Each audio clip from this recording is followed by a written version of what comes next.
חברים יקרים, אנחנו נמצאים בתקופה גורלית לעם ישראל ולמדינת ישראל. הולכים להיות פה בעקבות המלחמה שינויים טקטוניים. התנועה האדירה הזאת שנקראת מדינת ישראל הולכת לשנות כיוון. השאלה שצריכה להעסיק אותנו כל הזמן, איך אנחנו שמים יד על ההגה ומשנים אותה לכיוון הנכון. לדבר הזה קוראים במילה אחת תודעה.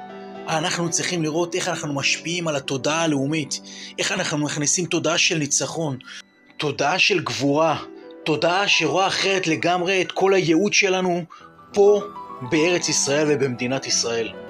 חבר'ה, כמו שאתם רואים, יש מסביבנו כוחות אדירים שכבר מנסים להשפיע על התודעה, שכבר מנסים להכניס רוח של חולשה, שכבר מנסים לדאוג שלא יהיה שום שינוי בעקבות המלחמה הזאת, שלא נעלה קומה בעקבות כל מה שעבר עלינו בתקופה האחרונה.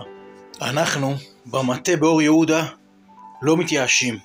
הקמנו את המרכז לתודעה, וכשלב ראשון אנחנו מייצרים ותולים שלטי ענק ברחבי אזור המרכז. אין מישהו שעבר פה בכבישים האלה בתקופה האחרונה ולא ראה שלט. אבל האמת, זה לא מספיק. כדי לנצח במלחמה הזאת, כדי לנצח בקרב על התודעה, אנחנו חייבים להיות הרבה יותר עוצמתיים. אנחנו צריכים אתכם. אם אנחנו נצליח להכפיל פי 10 את העשייה שלנו, וזה רק בעזרתכם, אנחנו נצליח לכבוש את החובות, אנחנו נצליח לשנות את השיח. כל אדם בישראל יראה מהבוקר עד הערב רק רוח, גבורה וניצחון, חזרה הביתה, התיישבות. השיח באולפנים גם יהיה חייב להשתנות. המנהיגים שלנו יקבלו רוח גבית, לפעול בעוצמה גדולה יותר, לדבר מתוך רוח גדולה יותר, לדבר סוף סוף על התיישבות, לעמוד בלחצים בינלאומיים, להבהיר שאנחנו הולכים לשנות פה את האזור לדורות קדימה.